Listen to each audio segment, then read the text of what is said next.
চৈত্র মাসের শুক্লা প্রতিপদ থেকে নবমী পর্যন্ত সময়কে চৈত্র নবরাত্রি বলা হয়। একে বসন্ত নবরাত্রি নামেও অভিহিত করা হয়। সকলকে বসন্ত নবরাত্রির শুভকামনা জানিয়ে আজকের পর্ব শুরু করছি। যে দেবী দুর্গার স্মরণে সমস্ত ভয় দূর হয়ে যায়, যাকে স্মরণ করলে সুস্থতা ও সদ্বুদ্ধি লাভ হয়, যিনি দারিদ্র্য, দুঃখ ও ভয় নাশ করেন এবং সর্বদা সকলের কল্যাণ সাধন করেন, সেই মা দুর্গাকে সশ্রদ্ধ প্রণাম। নবরাত্রির প্রতিটি দিন মা দুর্গার এক একটি রূপের পুজো করা হয়, অর্থাৎ শৈলপুত্রী, ব্রহ্মচারিণী, চন্দ্রঘণ্টা, কুষ্মাণ্ডা, স্কন্দমাতা, কাত্যায়নী, কালরাত্রি, মহাগৌরী এবং সিদ্ধিদাত্রী। প্রতিটি রূপের আলাদা আলাদা গুরুত্ব ও ফল রয়েছে।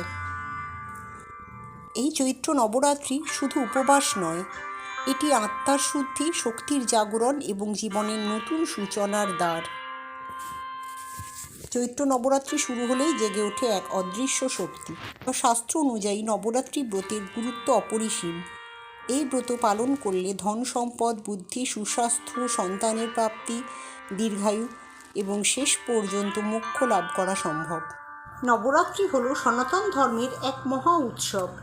এটি হলো নিজের ভিতরের শক্তিকে জাগিয়ে তোলার সময়।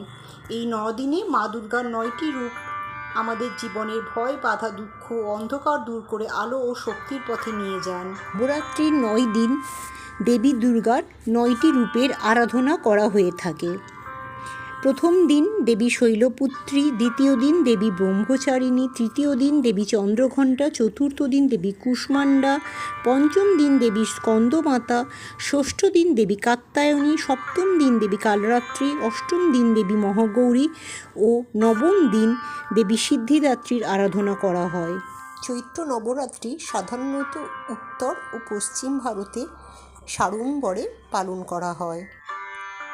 আর এই নবরাত্রির মধ্যেই যে দুর্গা পুজো হয়, অর্থাৎ এই নবরাত্রির সময় যে বাসন্তী দুর্গা পুজো হয়, তার প্রচলন পশ্চিমবঙ্গেই ব্যাপকভাবে দেখা যায়।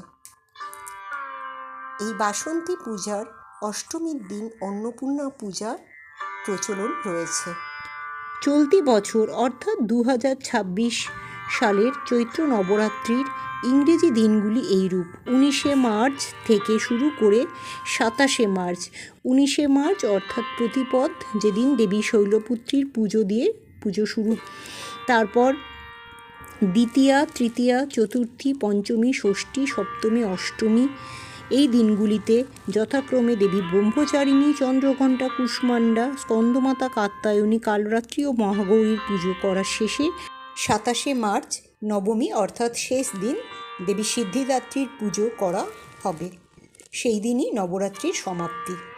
প্রথমং শৈলপুত্রীতি, দ্বিতীয়ং ব্রহ্মচারিণী, তৃতীয়ং চন্দ্রঘণ্টেতি, কুষ্মাণ্ডেতি, চতুর্থকং পঞ্চমং স্কন্দমাতেতি, ষষ্ঠং কাত্যায়নী তথা সপ্তমং কালরাত্রিতি মহাগৌরীতি, চাষ্টমং নবমং সিদ্ধিদাত্রী চ নবদুর্গা প্রকৃতির্তা।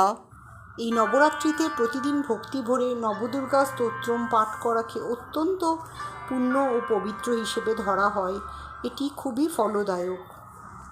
জীবনে শান্তি, সাহস, সাফল্য ও দেবীর আশীর্বাদ পেতে অবশ্যই এটি পাঠ বা শ্রবণ করা উচিত। যেখানে ভক্তি আছে সেখানে দেবীর কৃপা নিজেই এসে পৌঁছে যায়। নবরাত্রি পালনের মাধ্যমে মানুষ নিজের জীবনকে শুদ্ধ, শান্ত ও সমৃদ্ধ করতে পারে। ভক্তি, সংযম ও বিশ্বাস নিয়ে মা দুর্গার আরাধনা করলে জীবনের সমস্ত বাধা দূর হয়ে যায় এবং সুখ শান্তি প্রতিষ্ঠিত হয়। জয় মা দুর্গা। এই বসন্ত নবরাত্রি সকলের পরম আধ্যাত্মিক ও কল্যাণময় হোক। ওম হ্রিং নবদুর্গায় নমঃ। মায়ের আশীর্বাদ সবার জীবনে বর্ষিত হোক, এই প্রার্থনা। জয় মা।